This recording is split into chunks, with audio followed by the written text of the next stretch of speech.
US-based physician, internationally recognized brain health educator, and the visionary founder of Brain and Body Foundation in Nigeria and Brain and Body Solutions in the US. His mission is twofold: to transform how brain disorders such as dementia, autism, ADHD, stroke, and traumatic brain injury are understood and treated, and to improve outcomes for individuals and families affected by sickle cell disease, one of Africa's most urgent health challenges. And you and I should talk about that because I'm on a bone marrow or a blood cancer board that is doing really cool things with sickle cell right now. Great.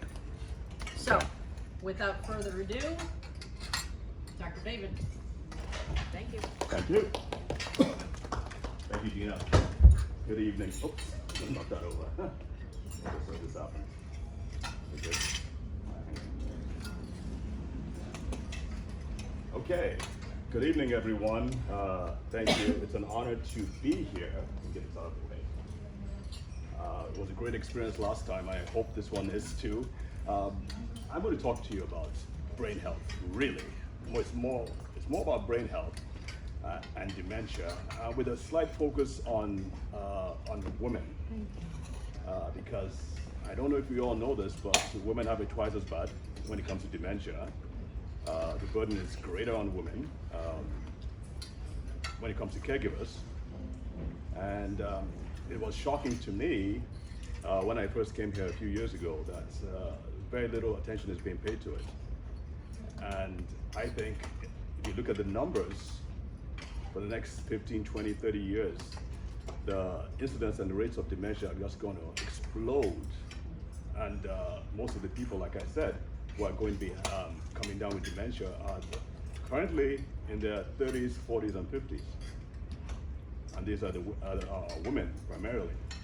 And I feel it's really, really important that we, can you all hear me all right? Over the cloud? Okay, good. It's really, really important that we, shall we say, catch them young, so to speak, and begin to really, really, really drum in some principles. Help people really understand what it takes, what the risks are, what the dangers are, what tools are available for you, both as men and women, but things that you will need to start doing right now to take care of your health. My background really quickly, because I'm going to be focusing on other things now. The first talk I spoke about my background.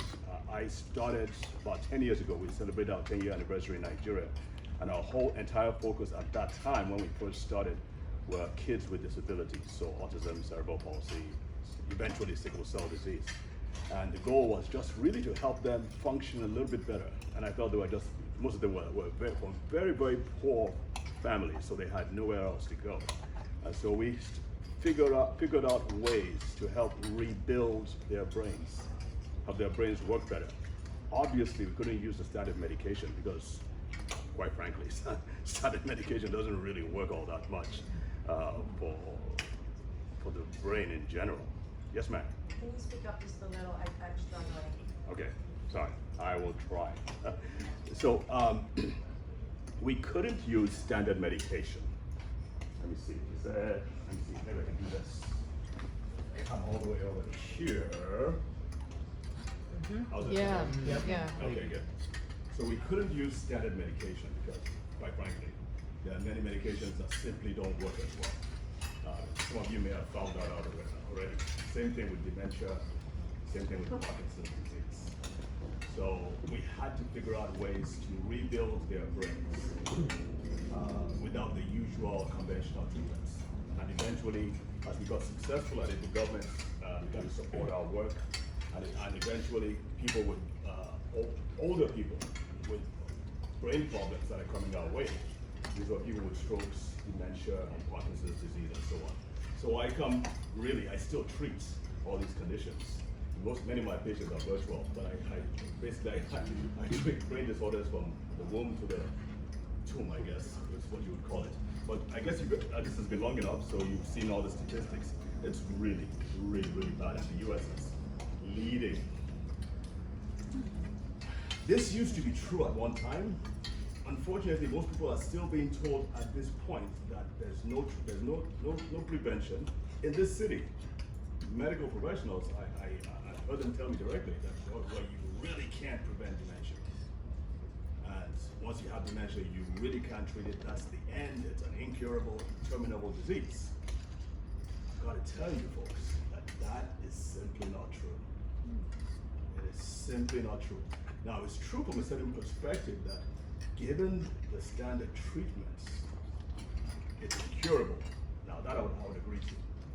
But I think in most cases, we as medical professionals just refuse to look at it from any other angle other than what is the standard protocols. And again, coming from a third world country where we don't even have access to these standard protocols, we had to figure out ways to do it. And once we figured it out, it was clear that there were things that you all are missing in this country where you have access to everything. So I'm going to say a few things. I will be saying a few things that may rub you the wrong way, and I'm going to apologize in advance. Is any medical professional here? Okay, good. Now I can say anything.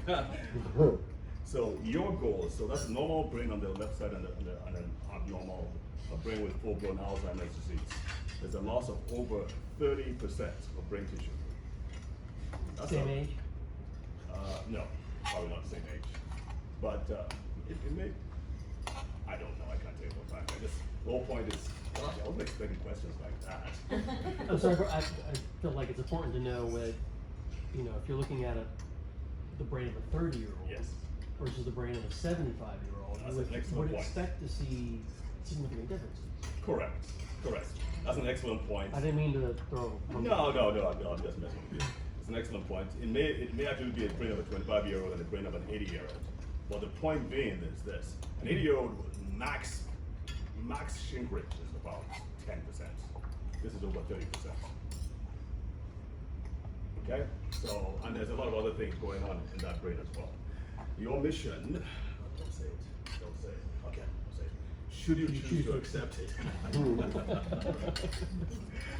is to keep this, the left side, from being the right side, from becoming the right side. Again, you are being told that that is not possible. And I'm here to tell you that, again, there's nothing further from the truth. My job, really, is to, and I have this picture here, I'll explain in a minute. My job is to help you do just that by providing you with the information and hopefully some tools, some actionable tools you can work with beginning today. And everybody really should start doing these things. Doesn't matter how, I see some young ones here, you really should start probably in your 20s, quite frankly. I wish I could get into I wish I could get into colleges as well, start talking about these things. All right, and in my first talk, I emphasized the importance of brain energy. Everybody say that with me. Brain energy. This is the key to it all. What happens when people have dementia and other disorders is that there's a loss, a progressive loss, over decades sometimes, of the energy or the power needed to keep the brain running. And it's not just about vitality, it's really about sleep and everything your brain does. Your brain controls everything from heart rate to brain function, to movement, to listening, to everything else. It requires over 20% of all the energy that the body makes. This is what we found out is what is causing dementia and many brain disorders. There's that lack, that diminution, that reduction of brain energy over time, and I'm going to explain how that happens. So I said in the last meeting with Gina that your job is to ensure that this energy remains high, and there are ways to do that. Okay, so how are we going to do that? I'm going to do a quick recap of what we did last time. I mentioned Dementia's Dirty Dozen, which are the 12 reasons. How's my voice now? Good. Okay. Still okay. So she's still struggling. Okay. All right. Sorry about that. Probably should ask for a microphone. All right. So I mentioned about 12 reasons in my first talk. 12 categories of reasons why people eventually come down with dementia. I'm going to mention that. I'm going to go over them in detail. Obviously, there's also a framework that I'm going to put in place for you on what you need to do. Now, we can go into questions and answers. So let's start with the basic things. How does your brain work? If we're going to really take care of our brains, we have to know the basics. And this is not about some huge, boring neuroscience lecture. We're just going to talk about some basics. The main thing in the brain is the neuron, which is the basic cell in the brain. Now, there are other cells as well, okay? There are about 86 billion cells like that in the brain, and they come together. The way the brain functions is by two brain cells coming together, two neurons coming together and interacting, sending communication signals. And this forms a whole network of 100 trillion connections like that. So your heart pumps blood, it beats every so and so seconds or minutes. The way the brain functions is by constantly communicating. If you were to shrink yourself, what's the movie called again? Inner Space. If you were to shrink yourself to a really, really, really tiny person, and you got to the brain, you would see explosion after explosion of volcanic, fervent activity of the cells just communicating between themselves. That is a normal brain. When that explosion begins to slow down, we know we have a problem. Again, to maintain this network, to maintain of that 20%, of that 20% that the brain needs, over close to 80% is devoted to maintaining that network. Okay? Now, I want you to think about that for a minute. If anything goes wrong, and that energy is not sufficient, you're going to have things like glitches, memory lapses, problems understanding people, problems hearing. And many people, before they eventually come down with dementia, they will admit that they had those things. They just didn't realize it was a problem. All right. And I put this picture up here to show that relationships matter on the outside, relationships matter, certainly matter on the inside, in the brain. So the better the connections between the brain cells, the more powerful the brain. And this man right here, his brain proved that, because they went and did a post-mortem and they found out he had 4 times more connections between his brain cells, parts of his brain, than the average person does. But again, the problem is that if you don't have enough energy, you are in your brain, you're going to have glitches. And I have this picture here just to show a quick graph. So on the left side, so on the left side, that's the 100% energy, that's what the 100 is. So when in your 20s, you have 100% energy. Then as you grow older, so on the bottom graph is the age 90 years, is where we stopped at. Let's see how best to explain this now. All right, I'm going to speak loud.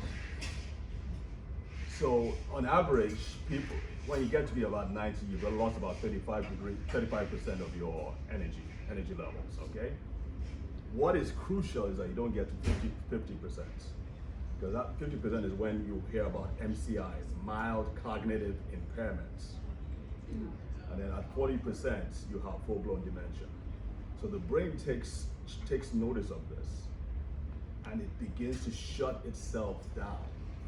Once you get to 50%, it begins to preserve its energy levels. And now triage, focus on the parts of the brain that need it the most, the parts that govern breathing, for instance, the parts that govern heart rates, the parts that govern survival, at the loss or the cost of things like calculus, right, for example, or trying to navigate through from church back to home, for instance.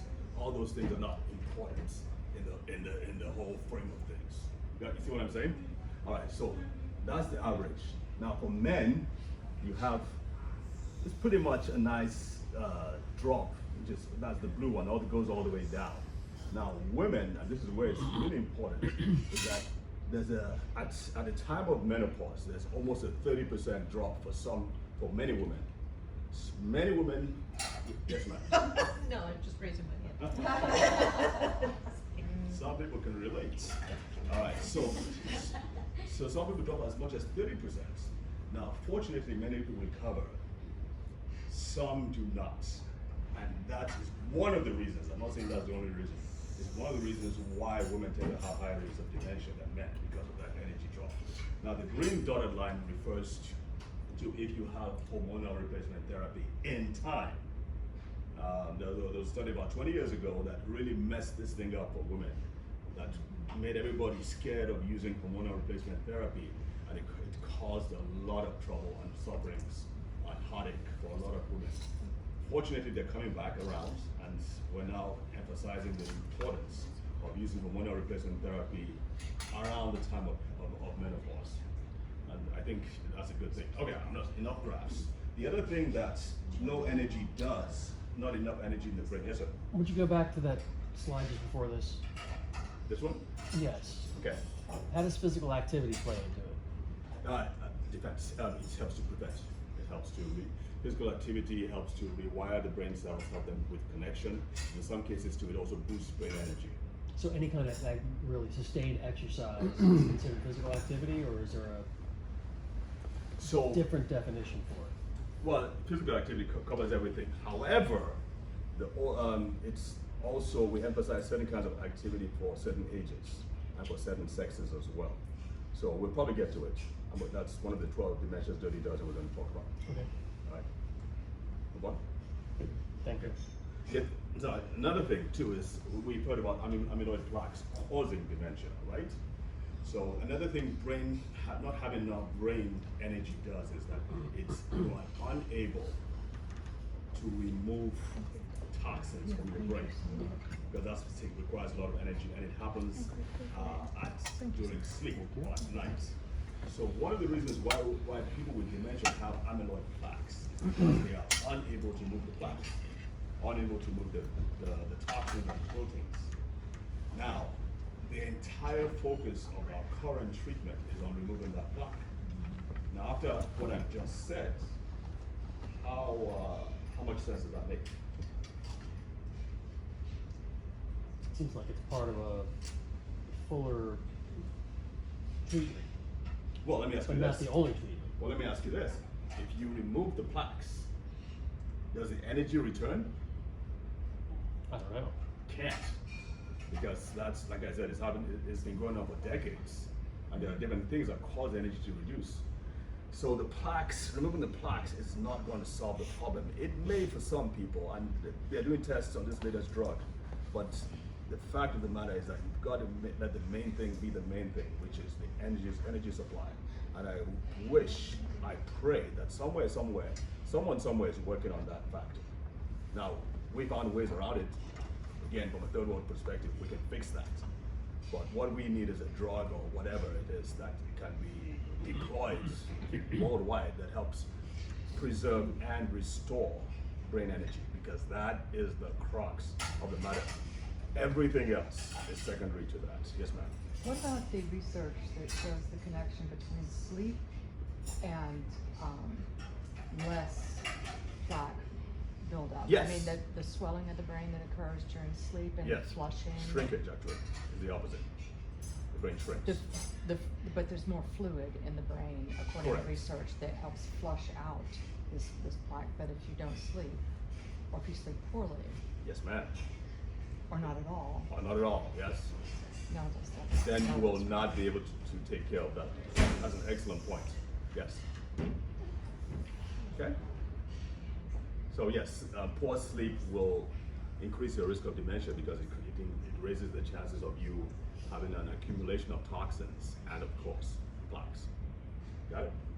All right. So let's talk about what causes. Well, this is my best definition of dementia. There are several other definitions, but the Alzheimer's Association, I think it almost nails it, and it basically hits on the problem. There's cell damage in the yellow that eventually causes the brain to react in different ways that eventually leads to dementia. Okay, and there are different causes of cell damage. I have this picture here because it's many things at once. I mean, I didn't like the movie, but I think it depicts what we're talking about here. And I had this picture here that I showed the last group. So we're going to get into what I refer to as 12 the dementia's Dirty Dozen. That's on top. So basically, this is really trying to depict what is said by the Alzheimer's Association. There's damage at the top. So right there, let's see if this works. So damage and dysfunction from whatever cause, and I've listed them up there. There's the reaction to that damage by the brain. There are attempts at recovery, and then further damage. If that recovery is not sufficient, there are several reasons why that recovery is not working. Maybe there might be stress, maybe there might be other injuries, there might be drugs you're taking or they're taking. There are several factors. Eventually, when everything fails, and remember, as you grow older, your energy levels drop. So when it comes to that 50% mark, that's when you have mild cognitive impairments. And once you are not able to reverse that, at that point, when doctors diagnose you with mild cognitive impairments, there's nothing they really can do. They just say, well, come back in about a year's time, and then if it's really dementia, then we will treat you. But at mild cognitive impairments, which basically means everybody knows your brain is not functioning like it should, but we can't diagnose you with dementia at this time because it is not affecting you can still live independently. So as long as you're living independently, you're fine. And then you come back a year's time and the numbers are crazy. I think 30 to 50% will progress to dementia. So if you come back in a year's time, you do have dementia, then we can start instituting the drugs. Okay? And then we institute the drugs, and then things progress from bad to worse, and eventually you're in the assisted living. Let's talk about. So this is an example I gave last time too, and just make sure this is all preamble, quite frankly. So this man, so we've kind of narrowed it down now, but this man is a perfect example. When he was much younger, he lost his wife and I believe his daughter to an accident. Eventually lost his son to, I believe, cancer. It was a very stressful job. He's had 2 strokes, had surgeries, also cancer, and a few other things. And he had eventually had one of the most stressful jobs on the planet. Anybody guess what I'm talking about? Air traffic controller. Air traffic controller. What? Air traffic controller. Air traffic controller. Joe Biden. Yes, it is Joe. Alright. So when that Did you hear what he collapsed, said? No politics. He said, yes, No, it it's is Joe Joe Biden. Oh, I didn't hear no, obviously, I just use this as an example because everybody knows the story, right? And what I'm trying to do is point out all the different things that affected this man's brain. I mean, it shut things down, let's face it. But to be Most fair, people, would we expect someone his age to not show some signs of dementia, even if those things had not happened to him? I mean, in fairness. if those things had not happened to Signs of him, 80-year-old people show signs. well, my dad. Son? She's saying that we showed it. Well, I'm just pointing out the things that can affect your brain. Some do, but I don't know if I'd say most. I Right. know lots of 80-year-old people who don't have any signs of dementia. Yeah, Mhm. I agree. My dad is the exact same age, and if he was showing any of those signs, we would have shipped him off to the hospital a long time ago. So I mean, again, because I'm in that field, I see these things, I know these things, I can tell the signs very, very easily. Okay, so again, please, if I offended anybody by bringing that Not up, at all. I apologize. Not at all. Thank you. I thought Chris was just being a dick. I mean, it happens. Gina I like offended George's anybody? last Gina question. offended anybody by saying. I mean, I love him. I mean that with the most love in my heart.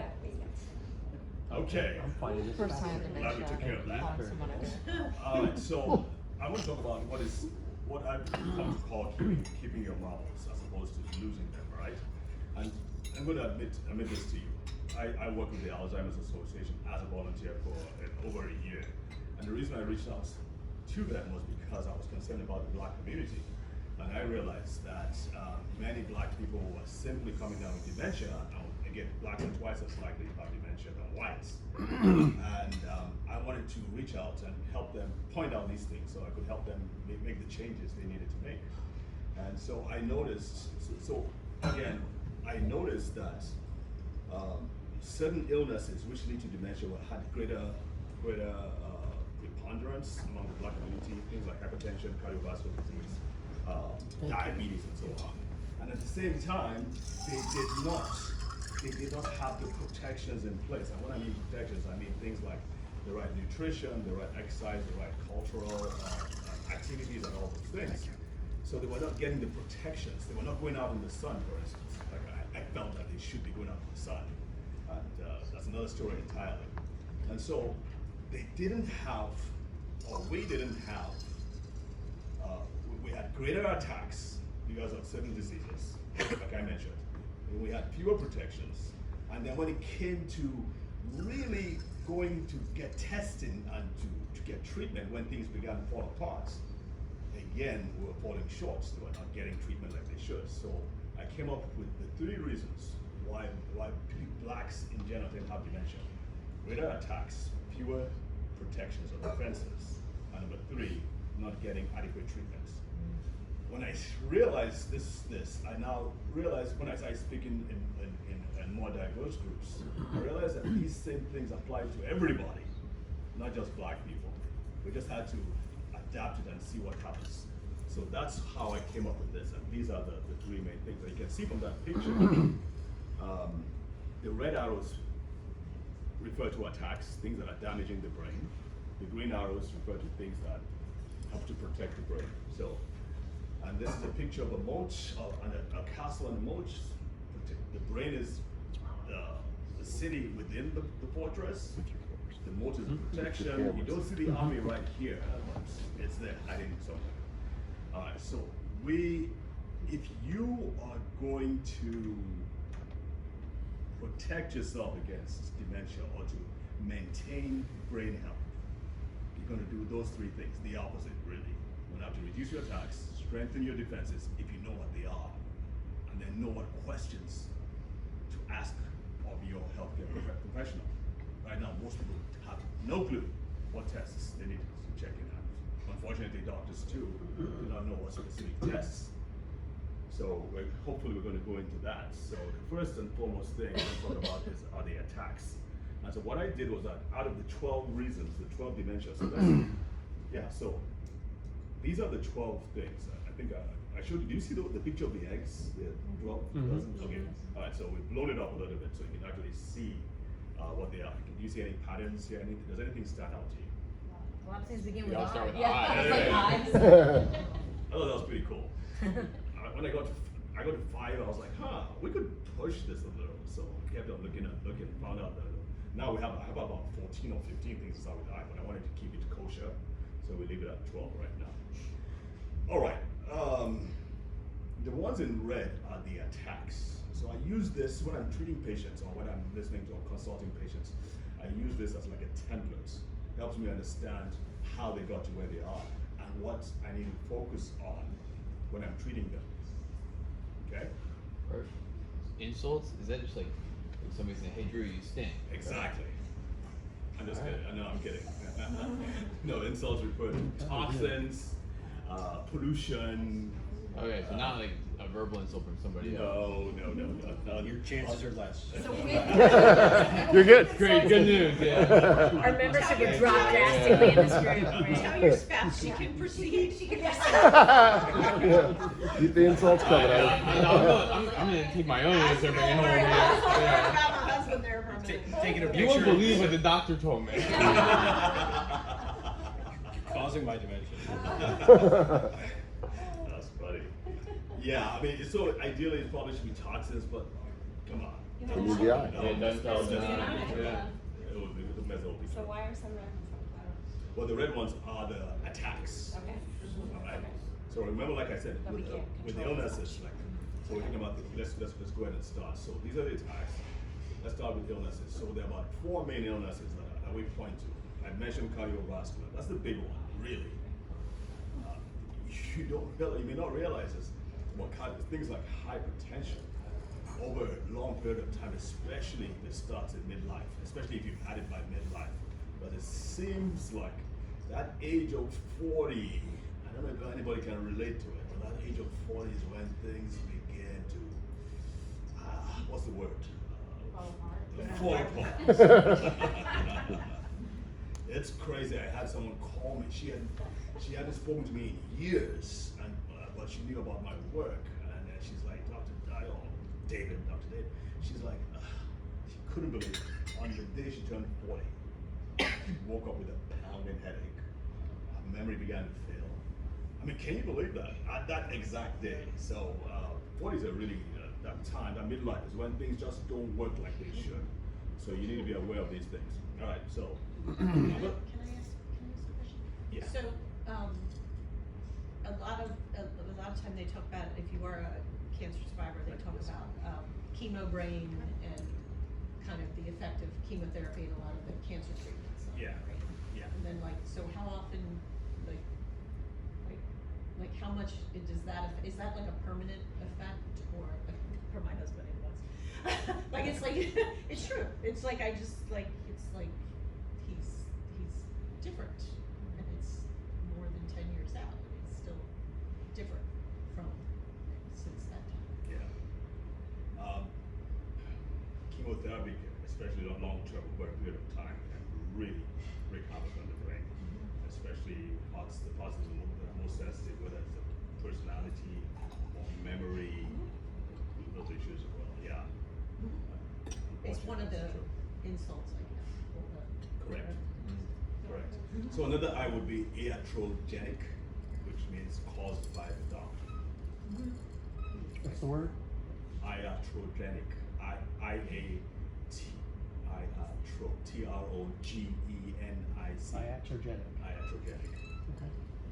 Are you gonna tell us more about what that means exactly? Caused by the doctor. Well, what It's caused by the doctor. Meaning what? Side effects. So there was whether And give them whether it's medicine. surgery or Okay. medications, or in her case, his case, chemotherapy. Okay. That's it's something that was Resulting from the treatment. that they resulted took. from the treatment, exactly. My husband had stage 4 cancer, so this was really a lot of treatment. So just for any, don't panic. This was stage 4. It was like a lot. It was a lot of chemo. So can you speak to hearing impairment and dementia? Hearing impairment, very good point. Yes, hearing impairment. If anyone has hearing impairment, please go ahead and get treatment or get a hearing aid as quickly as possible. Hearing impairment, as well as another thing is smell, loss of smell. Believe it or not, I will get back to that point. Believe it or not, during COVID-19, the people who had this smell was affected by the virus, eventually they had a much higher risk of getting dementia. Yes, because even if it Because I know I lost my smell. Does it matter like your age? well, age always matters, but if it came back, I think you're good. I think most people are good. Oh, okay. Yeah, for sure. Yeah. Just kidding. So the thing about hearing loss and dementia, the part of the brain that deals with hearing apparently requires a lot of energy to hear words, to translate those words, to make them, turn them into meaningful symbols or whatever it is. It requires a lot of energy, and so once you begin to drain that, and your brain must hear, it really prioritizes hearing. So it pushes a lot of resources. This is one of the theories that pushing out. They have not really confirmed why that is so, but there is a clear association. So the brain begins to push a lot of resources towards trying to understand what is being heard and make meaning of it. And that takes away from the energy supply that the rest of the brain needs. So that is one of the theories. But yes, there's a strong association. However, the association with smell is even stronger. So What do you do, like, how would you treat somebody who can't smell? Interestingly enough, when someone asked me that question, I had no answer. But now I found out that there's a private company in California, and the guy started by a professor of neurology, they're now training. So they use different what's the other word? Odor. Scents. Fragrances, yes. So they use different fragrances and scents to entrain the nose, the nostrils, and eventually that. By the way, the part of the brain, I mean, the doctor may not tell you this, but the brain does make new brain cells. We're still being taught in medical school that the brain does not. It actually does make new brain cells. And one of the parts of the brain where they make new brain cells is No, it's not neuroplasticity, but that's a good point. So neuroplasticity refers to their ability to adapt, to change, to make up for deficiencies and shortcomings. Neurogenesis is the production of actual new brain cells, and that happens in the part of the brain that controls the nostrils and the smell. So if anything happens to smelling, it also affects the brain's ability to make new brain cells. So we just need to kill less than we make. Kill less than you make. Yeah, killing brain cells with alcohol. Listen, the whole thing about alcohol, I mean, it's, now neurologists are saying no alcohol at all. I'm like, how do you expect us to live? I mean, it's part of life, right? So I always recommend that you do other things to ensure that your brain cells are not being killed, right? So there's a lot of things. And it's not just your brain cells we're concerned about, it's also your guts. There are special bacteria that are super important for brain health that lie in the gut, not in the brain. And alcohol also damages them as well. So I also recommend you also take certain things called probiotics. Mm-hmm. Very extremely important for the brain. All right, can we move on? I have this picture on here. That's the brain on fire. I know it's a little distorted. But what happens with a lot of illnesses is that it's called neuroinflammation. So the brain gets inflamed anytime there are insults or infections or illnesses like diabetes, high blood sugar, and so on. That is really where the problem lies. Most people don't realize this, but 80% there's something going on with the blood vessels in the brain. As a matter of fact, I was at a seminar. These neuropathologists, these people who study the brains of dead people, right? And one of them stood up and said, in all his how many decades of work, he has seen brains that have amyloid plaques on the deathbed, but they didn't have any neurological problems, memory loss, whatever, at the time of death. He has also seen brains that had tau tangles, but they did not exhibit any neurological problems. He now said this: he has never seen a brain that had either amyloid plaques or tau tangles, which is the other one we're concerned about, but also had clear evidence of damage to the blood vessels that did not show clear evidence of dementia before they died. See my point? Mm-hmm. The blood vessels are super. The health of the arteries and veins in the brain play a huge role in the health, otherwise, when it comes to dementia. Yes, sir. How do conditions like anxiety and depression and PTSD fall into the brain on fire? Exactly.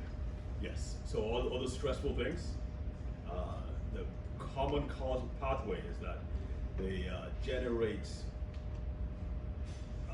inflammation in the brain. So one of the things that happens is there's rising cortisol. Everybody knows what cortisol is. It's like stress hormone. So one of the things, believe it or not, one of the things cortisol does is that it damages parts of the brain, especially the parts the most sensitive, parts that have to do with memory and thinking. And once there's damage of any kind, sugar also causes damage. Once it's damaged, the brain and the body responds by causing inflammation. Inflammation is the body's natural response to attacks and damage. And inflammation, they produce all kinds of chemicals called cytokines, IL-4, probably won't know this thing, but there's a whole variety of different chemicals that are generated once there's damage. And if that damage or if that firestorm, those chemicals are not brought down after a while, it's going to cause consistent damage to the brain. Does that make sense? I know that's a lot of words. Mm-hmm.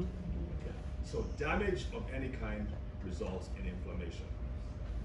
And that's what sets the brain on. Inflammation is a brain on fire. That's really what inflammation is. Now we all have inflammation to some degree, but obviously there's a degree to which it is not acceptable, and that's what neuroinflammation refers to. So yes, ma'am, so hearing, smell, sight, in my opinion, is not as big a deal as as the first two. All right, so there's a lot of studies now looking at why hearing loss can cause dementia. But that's just number one. So after insults, here's a whole variety of different things that can cause insults. Everything from drugs that we talked about, chemotherapy, personal care products. This is more happens with ladies than men, obviously, because you makeup, hair care, and so on. Right? You need to be aware of those things. Obviously, we can't talk about all these things, but even at home, so mold toxicity is a big thing they're finding out. So you move into an old home, and you don't really check it for molds, and your kids, you inhale this day in, day out, eventually can cause problems. I have this one here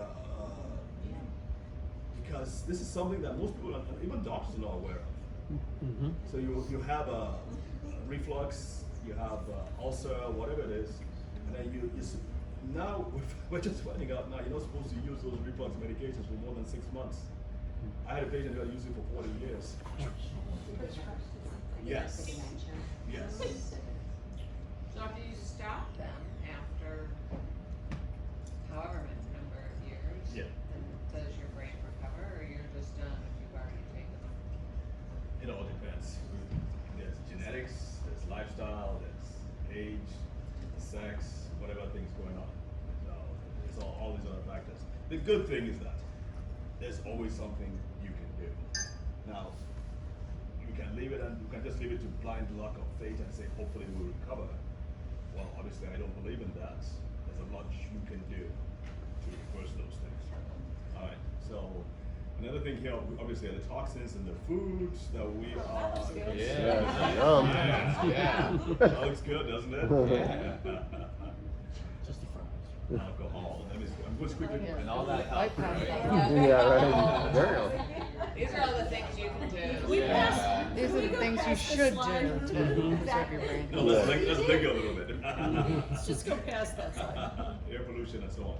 Another thing with I old just chili. was at the dentist yesterday, and she's pulling out every one of Floss my your teeth, people. Floss your every teeth. one of my amalgam fillings and replacing them because of the toxicity and the link I did to that 20 years ago. dementia and all the stuff. The amalgam, is that the white ones?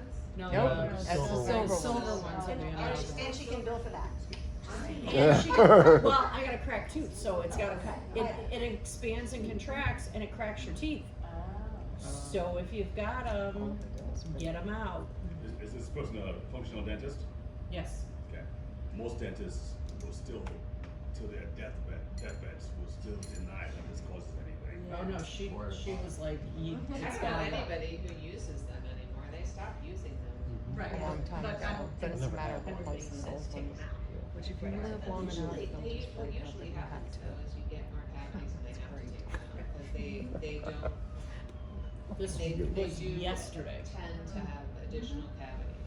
Yeah. So it's a problem. All right. So injury. So we're talking about both emotional and physical. So everything from strokes. I'm a military veteran myself, so I have colleagues who are affected by war, whether it's direct brain injury or PTSD. That's a big problem. Of course, CTE. Everyone knows what that means, right? Swelling. So I'm sorry. The swelling in the brain. CTE. Yes. Infections. Well, so just think about it. Repeated, yeah. Those guys. Repeated.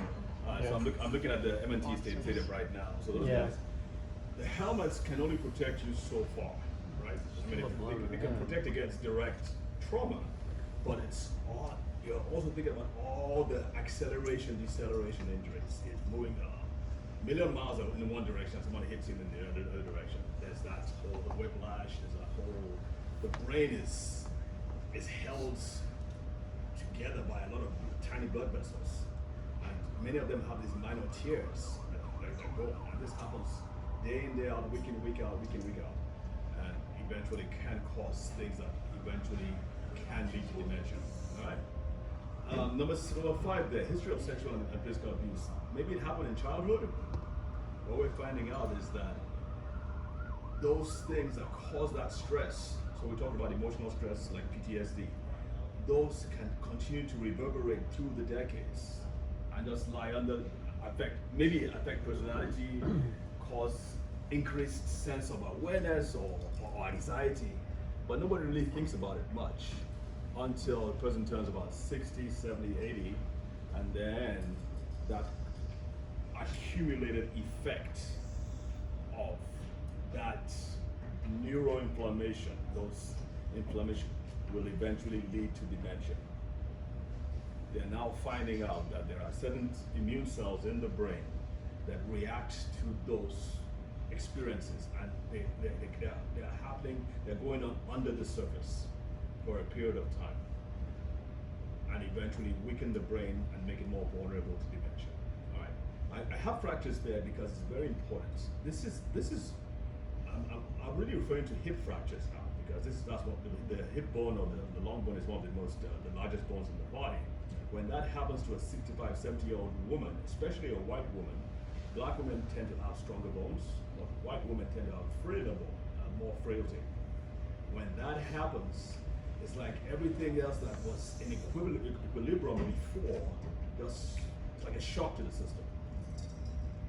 And that can result in, obviously, she's disoriented, she's fearful, she's in pain, they give her drugs and so on. 30% of them will not leave the hospital, and 30% of them will die in the next year after that fracture. Many can eventually progress to dementia. But One more question about fractures. yeah, Is it still a theory that a lot of fractures, hip fractures in particular for elderly, yes. aren't caused by the hip itself, but the inability of the muscles around the hip to support the joint? It's a combination of both, yes. So stronger muscles will help to support the joints, and stronger muscles too make the bones more dense. Mhm. So frailer muscles lead to frailer bones and weaker joints. So it's all a combination of everything. Okay, and sometimes the bone just fractures by itself. It's not like they fall or hit themselves. Sometimes because the bone gets continually weakened over a period of time, just the weight of the individual can break the bone after a while. And what I've heard is a lot of times they contribute the fracture to the fall rather than the fracture causing the fall. You contribute the fracture to the fall? Yeah, so the fracture didn't happen until after the fall, Correct. whereas the fracture actually happened before the fall. Exactly, And yes. contributed Yes. to the actual. Yes, Yes. exactly. Now sometimes it could just be something going on in the brain too, so that's a factor too. But the brain, so as you grow older, the part of the brain that has to do with balance and coordination begins to deteriorate, especially if you have underlying dementia or Parkinson's disease. And just that problem with balance, you may even have strong bones or strong muscles, but that problem with balance can make you take the wrong step and trip over and fall. Right. So that's a factor as well. Do you know how much Do time? something fun. Have all your parents or people over the age of 65 skip. Do it at Thanksgiving. We have it on video. They can't skip. They lose their ability to skip. It's like something about the integration of the brain and balancing and using both, because you have to use both sides of the brain to skip. And you enjoy torturing them? No. And you have video. I read it, Yeah. I read it in a study that it was an indicator of balance and So should we be skipping on a regular basis? yeah. Yeah, apparently. then skip one out of here. Anyway, we made everybody in the family do it at Thanksgiving, and anybody over the age of 65 was not able to skip. Wow. What's the punishment?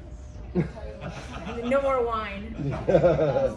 Alright, so we're gonna skip through a few of this. There you go. We've only got 15 minutes, so we're gonna, David's gonna kind of. Okay. I'll stop asking questions.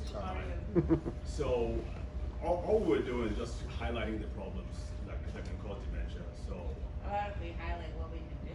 that's right. So Yes. that's what we're gonna do now. So we're gonna skip through. Skippity-doo-dah. So, okay. So let's talk about what we need to do.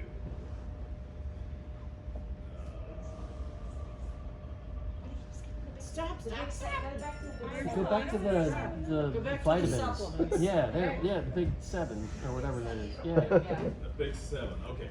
So obviously I'm a nutrient guy, I use supplement, that's black man. I don't use drugs, I do not use medications of any kind. Black man never use guns, I don't use drugs. So, I mean, I do it for a reason, again, because many of my patients are virtual, they're probably being treated by their primary care physicians, and like I said, my whole history is working with the brain, learning how to rebuild, repair, regenerate the brain. Drugs don't do that. Nutrients do, because that's what the brain understands. So the brain understands nutrients because it makes them itself. We just need to help it make it better. So, at the most basic, these are the 7, in my opinion, that you need to have. All right, and they have different reasons and they have different functions. But the ones I would recommend the most are, let me see. I'm sorry. The ones so let me just tell you this: the ones I recommend the most, not the ones in red, but vitamin D3 and K2, because there was an Alzheimer's disease study that said that you can reduce your risk of dementia by as much as 40%. Now, if you're a woman, you can reduce your risk of dementia by as much as 50% if you have enough vitamin D in your body. The Alzheimer's Association came up with that study, so that's absolutely very important to me. And of course, black people are the most deficient in vitamin D.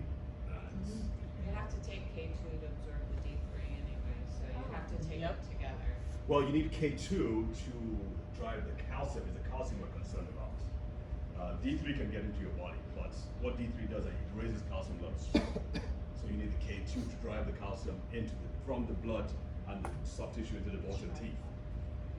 So D3, K2, if there's nothing you take from this, please take your D3 and K2. Very Can you important. get it from food? Not enough. Not enough. Yeah. The other thing, so I have the B, but these 3 that have to do with, the 3 in red have to do with generating energy in the body. So those are basic nutrients that you should have. I take all of these myself, and it's a chore for me, even for me, right? So I know most people can't do this, so I'm working on putting them together. I've actually applied for grants to put them all together in the right combinations and the right formulations. So we'll keep you posted on that. Please do. Okay. With women and menopause, the problem is lack of estrogen, but it's not just lack of estrogen, it's also lack of progesterone, and there's an imbalance. So we also treat ladies who are maybe perimenopausal, because a lot of that estrogen is probably one of the biggest protectors of your brain. Now, the advantage men have is that men can convert testosterone to estrogen, which protects the brain. Women lose that estrogen, and that's one of the reasons. Estrogen protects your brain, it protects your bones, it protects your muscles, it does a lot of things. So, these nutrients on their own probably cannot do that, but vitamin D will certainly help with menopause. So everybody needs, because anybody who's going through menopause, you need to be on vitamin D. And that's a study that I had there. Sorry, I'm kind of wrong. There's a difference between vitamin D and vitamin D3 or no? Vitamin D3 is the main form of vitamin D. When you buy D, it's pretty much. What if I'm prescribed vitamin D? It's usually vitamin D2, Oh, which is not as effective, okay. unfortunately. Why is that? Why are they prescribing the wrong vitamin D? Because my vitamin D is very low. It is common now. I doubt you're on D2. Okay. I would imagine you're. Okay, so I'm going to kind of skip through these. I want to talk about the tests that you need to do, okay?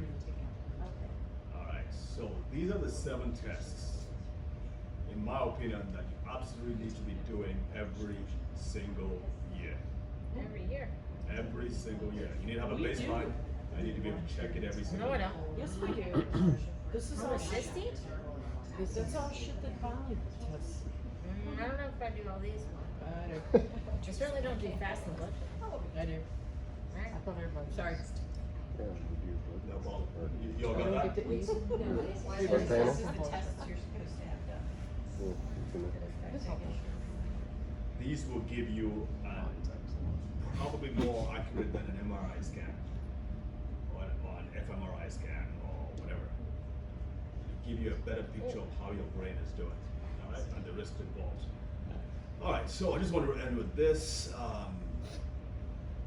The 2050 is going to cost about $1 trillion to treat dementia, and the numbers are just crazy, folks. Absolutely crazy. It's doubling. And now African Americans are going to triple. The majority of these people who are going to come out with dementia are women.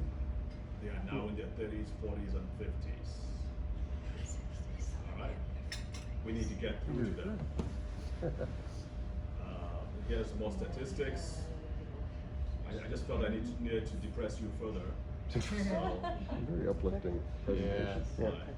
Can you go back to the testing? The what? The testing list? Yeah. I didn't Are write those that. the standard tests that doctors do at this point in time? They do not do them. They not unless you ask them. Even vitamin D now, there's a circular going around saying they should not test routinely. I just have blood work and I feel like every one of those things was on my normal standard blood panel. Must have a really good doctor. No, you must have a really good doctor. They're on mine Okay, too, so but I it's go to not- a functional I'm not- medicine doctor. Functional medicine. Yes, Oh, I that's don't, okay. well, You're the functional medicine. no, but she sort of practices like one probably. The average healthcare professional, from what I've seen, they don't. I mean, most postmenopausal women don't do hormone profiles anymore. Homocysteine is like an, Every year. it's an amino acid. That Are you on an estrogen It's a patch? bad thing. No, I'm on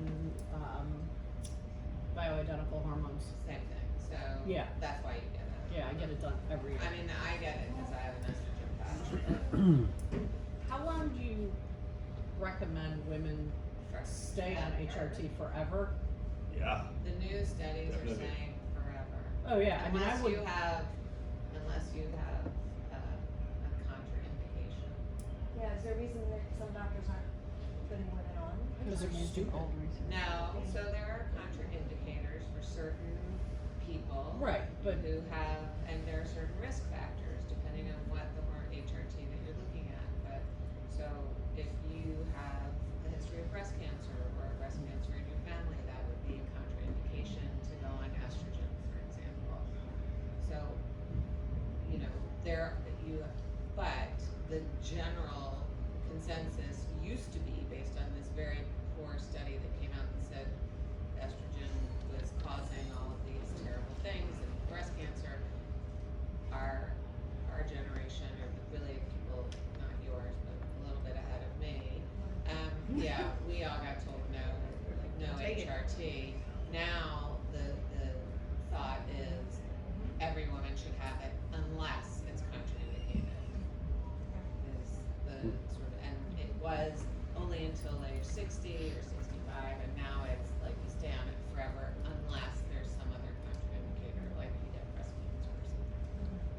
There's also some heart issues with estrogen. Thank you. Sorry. No. Didn't mean to Doc hijack Jane, your. you're doing great. Didn't mean to hijack. No, it's very important.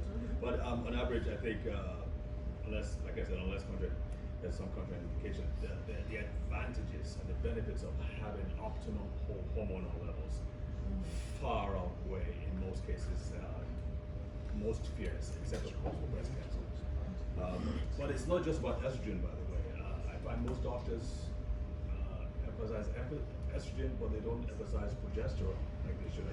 Right, so I actually had a hysterectomy, so I don't get the progesterone, but most of the people who haven't would get both. That would be the normal I get both. protocol. Okay, but the progesterone too is super important for the brain, and that imbalance that happens in menopause.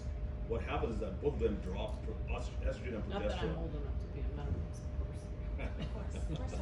Of Of course not. So both of them drop precipitously at menopause. But what happens is that progesterone drops even further than estrogen, creating some kind of imbalance. And what the brain hates, probably more than anything else, except a few things, is an imbalance. Once it goes crazy when you're not giving it the right nutrients and the right balance. So the higher levels of estrogen, relatively higher levels of estrogen, can cause a major problem. In fact, many of these symptoms of perimenopause, night sweats, cold hot flashes, cold spells, whatever, they are looking at it as a problem not of the low estrogen, but as a problem problem of the imbalance. So you really need a good doctor who can help really balance those things out. By the way, men too, those hormones are reducing as well amongst you. So I'm a man too, right? So it's affecting everybody. I'm in my 50s. I know what I was like when I was in my 40s, and you all know as well. So the hormones, having your hormones optimized. But we don't really know what you were like in your 40s. We know what you're like now in your 50s, but So why do the leg muscles matter? Biggest muscle in the body. the biggest. When you can't get off the toilet, they put you in the home. That's the one that has the risk of getting fractured. Yep. Two. You Yeah. guys Yeah, should all exactly. read Peter Attina's book. It also helps Yeah, that was burning good. sugars, Yeah, burning yes, yes, sugars yes. in your Alright, spice, so- using your large muscles. So Especially does everybody know about creatine? Yes, I take. Take it every day. Take creatine? Good. How much you take? 1 scoop according to That's right. directions. 5 5 5 grams, grams. one scoop. Do you know? Take creatine? Yeah. Creatine and collagen. New studies Sorry? showing. Creatine and And collagen. collagen. Very good. Collagen. Very good. And MSM. NMN. NMN. Yeah. Right. So yeah, I take that as well. That's good. Everybody should be on creatine. Everybody. What Women in recommendation I particular take? should be on creatine. What is that? What milligram? Oh, my computer. It's going to sleep. Yeah, the Why, go ahead, turn it on. Or the battery. Wasn't hard to- Guys, we I'm have gonna tell these young people to just Four- hang out with us and we'll help them get old. we have 4 minutes. Where have you If been you to wanna before? stay, I think David will stay. Yes. If you don't wanna stay, then hijacked. feel free, but I feel like there's a lot of conversation happening and I don't wanna be like, alright, get the hell out. Okay. Well, I think, did you all take a picture of that slide? You did? Yep. You did. I have a question though. Okay, yeah, sure. What are your thoughts on like, intermittent fasting? I'm conflicted on it. Yes. Intermittent fasting, so basically, everybody knows what that is. Okay. It helps it does a lot for what they call autophagy. It helps to remove toxins from the body. It helps your body repair itself. But the problem is that some people have a very short window to eat. And what we know is that when you pass 50, you need more protein, especially protein and fats. And sometimes people are not able to push in that amount of protein that their body needs, not just to maintain, but to grow stronger. And so they tend to fall behind when it comes to muscle mass. You lose so much muscle as you age every year. So you need to have such a high protein intake. 'Cause now the studies are saying like 1 gram of protein per pound of body weight. So for a woman to get over 100 grams of protein is a lot. Especially if you're doing it in 4 hours, you never poop. You just have to eat a whole chicken. Right. basically, every day. Yeah, Regardless of- even whole Even chicken if you're getting the 4 protein hours or intake, less. you need to be doing the strength training, the Yeah, progressive yeah. resistance to keep your Yeah. joints and your muscles You do.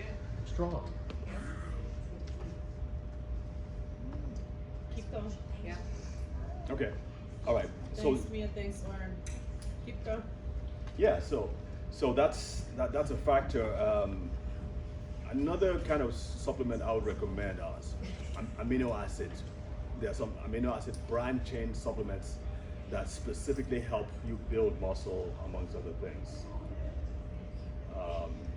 Because what we know is that even chicken or beef, max, your body utilizes not up to 35% of the actual amino acids and proteins in it.